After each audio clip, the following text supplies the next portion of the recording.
Ok, để luôn luôn nó này. Ok.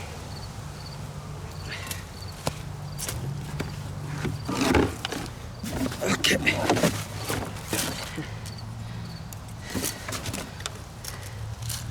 Được. Muốn nói tôi một trầu ta đấy ha.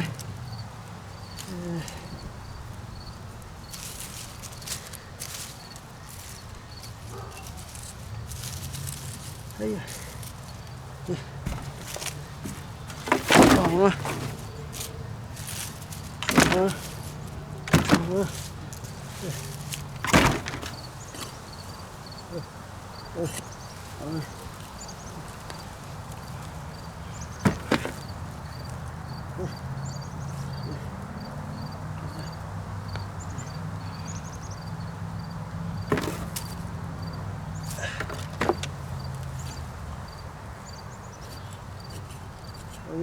Đó đi, đâu vào vậy nó đây.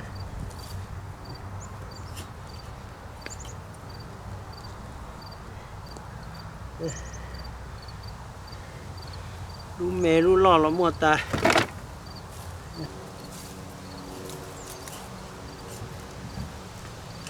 Ôi giời.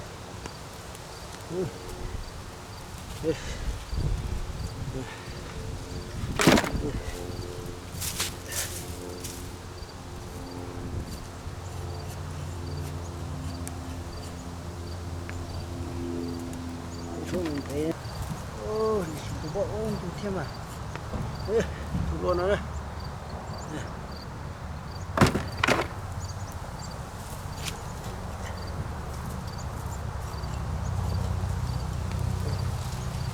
mình tên lưu bọc đọc cái cây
ôi giời khơi chặt bể thế rồi khơi chặt bể thế rồi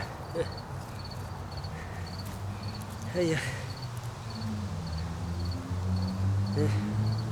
ok khơi cho nó thế rồi cho nó mà cũng chỉ tao chém ha đi chỉ tao khơi đi chỉ tao quân mai chém mà khơi rồi cho nó này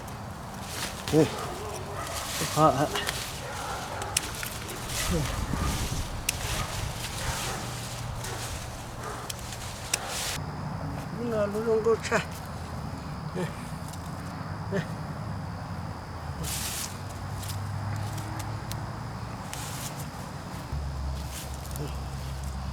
ok luôn tu rong đi chơi là mua ta đi đấy luôn tu rong đi nó xem mà luôn tu rong nó là mua lúc rồi rong cái khen nó là mua lúc ninh đế đây nó là mua ok thế lúc nào chỉnh ý dạng kia thế đấy ok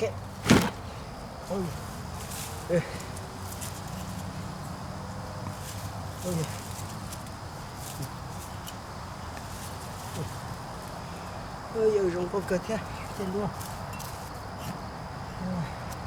trời luôn cho nên con này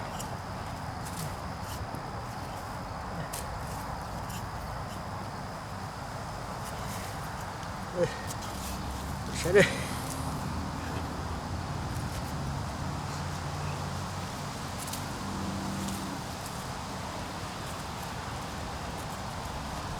Đây à.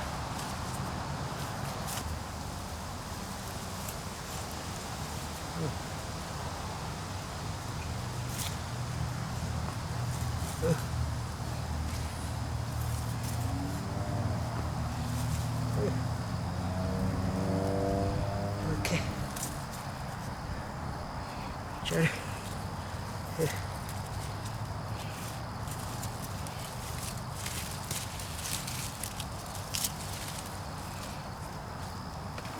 Ôi giời, có ít thở rồi sẽ.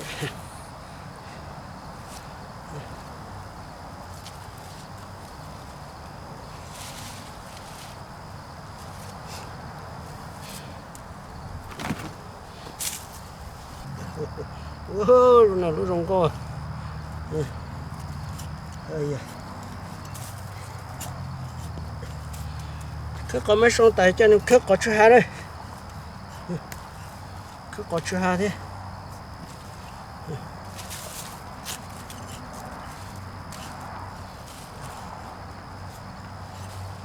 Wow, để xem này, nó chân thu cái, nên sẽ trả YouTube xem mà, nên tu lúc nó trả làm một ta đi hả, lúc té lúc khen, lúc kia đa lúc ở tin nè, một ta đấy nè,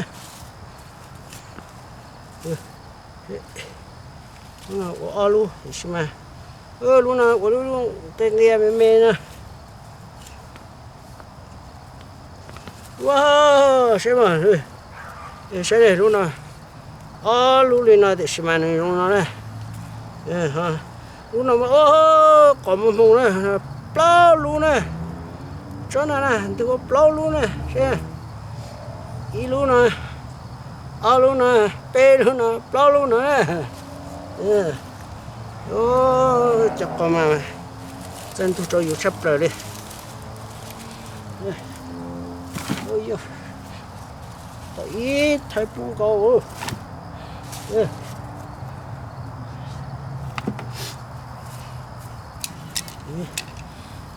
Bị cái này xem thủ luôn nè. Thủ luôn nè.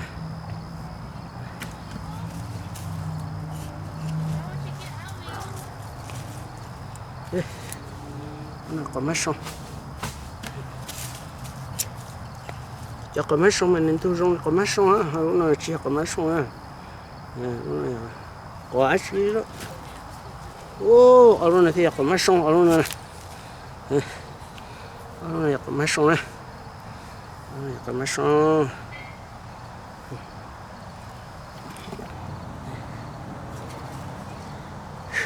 có mấy sông này.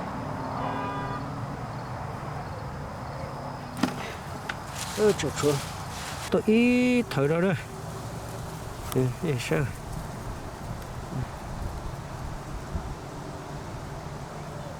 cái tôi ít thở đây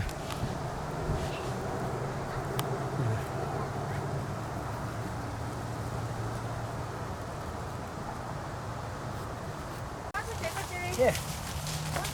Put in there, put in the basket. Yeah.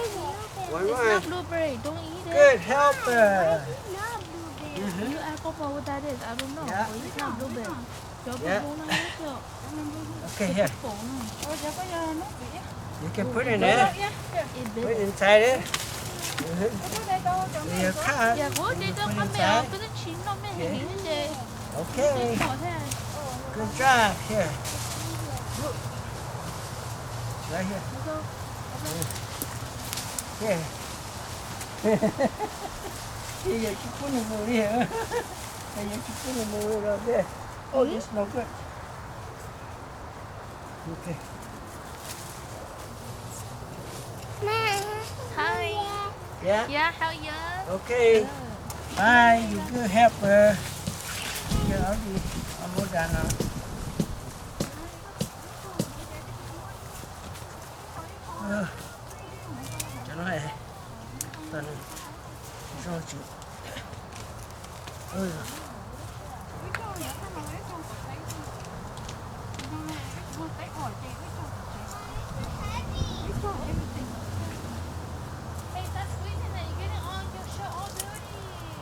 có chưa hai chuyện tu rong nữa ok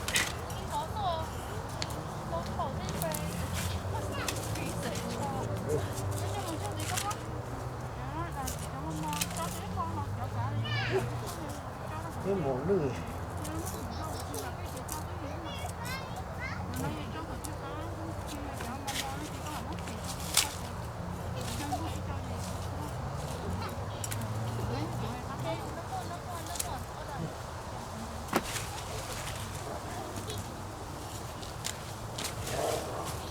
chỉ tu đi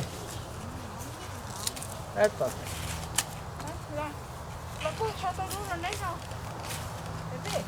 ok ô trời ơi tu đi ok ta đây đâu đây cho có chuyện này cho nó nó thì cái gì rồi cái gì đấy cái lúa lúa liệt tiền quá này nè chắc có chú hai tôi ý cắt thông này nè cái lúa này cái lúa rồng cô đã tỏ chú cá đi à bên mình là sụt này lúa nó chỉ chú cá thế mà